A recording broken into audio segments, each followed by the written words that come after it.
वहीं दिल्ली ब्लास्ट को लेकर लखनऊ में भी एक्शन तेज हो गया है। यूपी एटीएस ने इंटीग्रल यूनिवर्सिटी से रिपोर्ट मांगी है। एटीएस ने जम्मू कश्मीर के 60 छात्रों का ब्यौरा मांगा है। इंटीग्रल यूनिवर्सिटी में पढ़ाता था शाहीन का भाई डॉक्टर परवेज। डॉक्टर परवेज ने दिल्ली ब्लास्ट के 3 दिन पहले ही यहां से इस्तीफा दिया था। और इस पर और अधिक जानकारी के साथ मेरे सहयोगी विशाल प्रताप सिंह जुड़ चुके हैं। विशाल, ये बहुत बड़ी लंबी प्लानिंग प्लॉटिंग थी और बताया जा रहा है कि मेन टारगेट तो दिल्ली था ही नहीं, मेन टारगेट उत्तर प्रदेश था और तारीख भी 6 दिसंबर की तय की गई थी। कहां कहां पर अब रेड पड़ रही है, अब तक कितने लोगों की गिरफ्तारी हो चुकी है और अभी तक की जांच में क्या खुलासे हुए हैं?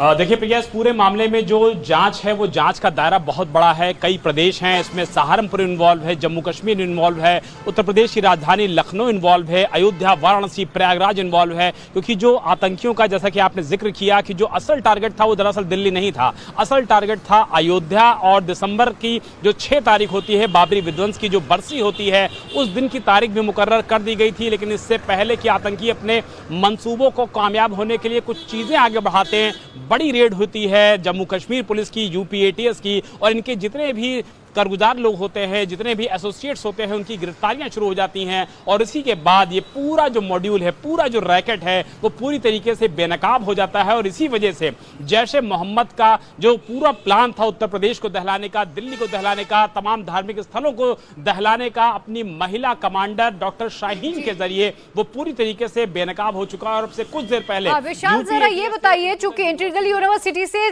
60 कश्मीरी छात्रों का ब्यौरा भी मांगा गया है, क्या कुछ और संदिग्ध वहां पर हो सकते हैं? कुछ और लोगों के बारे में कोई इंफॉर्मेशन मिली है एटीएस को?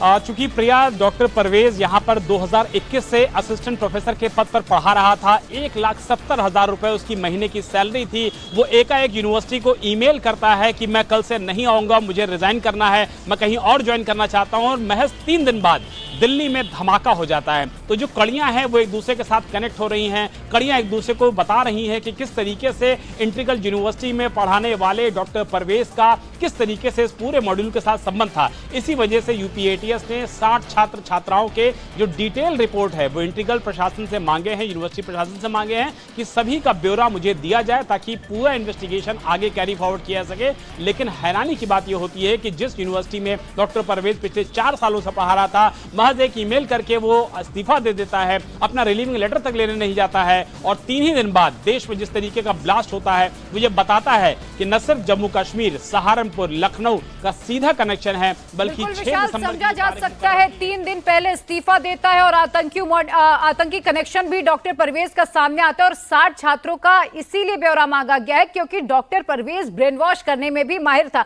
बहुत शुक्रिया फिलहाल आपको तमाम जानकारी के लिए। तो आतंकियों के